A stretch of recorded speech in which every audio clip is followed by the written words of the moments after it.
I'm Smitty. I'm Dawn. I'm Randy. And you're watching Word of Mouth.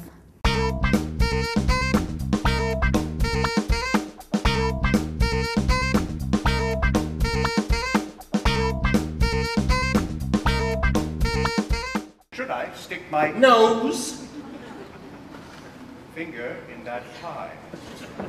Was Gascon impetuosity a match for Parisian cunning? Could I, Gascon, ever live down the ignominious running of my nose legs?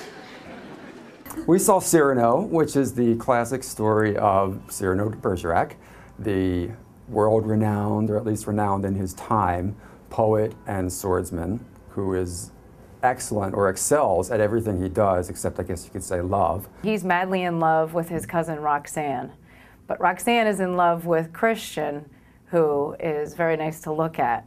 Cyrano, on the other hand, has a very large nose, and so he's afraid to tell Roxanne his true feelings. Cyrano comes up with this master plot, thinking that if he combines his strengths with Christiane's strengths, they could together come up with a way to win the girl. It's a play that's been around for over 100 years. It's a story that's told from even centuries before that, but yet it felt like it has contemporary themes and is still relevant today. I read Cyrano in college, and I never saw any of the stage or movie productions of it, but I did see the movie Roxanne, which I think a lot of people will, that'll be the closest thing they have to knowing the storyline. I was familiar with Roxanne, with Steve Martin and Daryl Hannah, and it had a lot of similarities, cute similarities. I don't think it matters whether you've seen it before or seen the movie or read the play or not. It can stand on its own.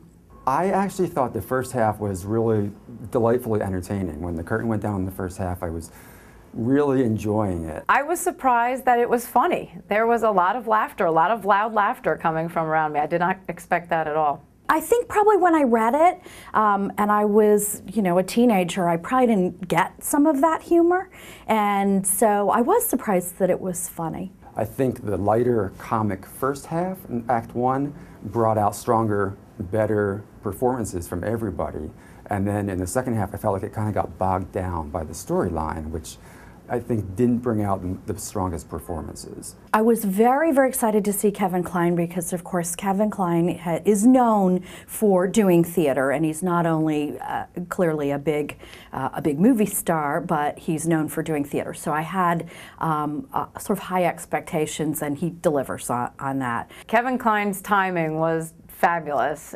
He was really funny. He had a great way of throwing the funny lines out. I think he was just magnificent as Cyrano, and every time he was on stage, I think all the other actors lit up and rose to a new level of performance because of the energy they shared with him. I know of Jennifer Garner. I didn't used to watch Alias. I know her mostly from seeing her picture in tabloids, and she was just as beautiful in person as she is in the magazines. Quite frankly, I've seen some plays recently with some big-name movie stars that don't always, their whole performance doesn't always come across as well in theater, but I was really, really pleasantly surprised to see how good she is. She carried herself, for a Broadway debut, I think she carried herself as if she had stage presence before. I think she looked really comfortable on stage. She was a very good actress. It was very believable. Given the age difference between Jennifer Garner and Kevin Kline, I didn't know how I would like their chemistry, but it worked wonderfully.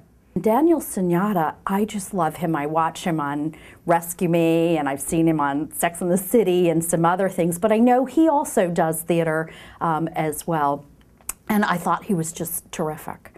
He was great. He looked good. He was a good Christian. He was perfect. I felt like he was the one of the three main stars who felt like he was It felt like he was acting. It felt like he was a contemporary actor in a period piece. I never kind of really got the sense that he was of that time.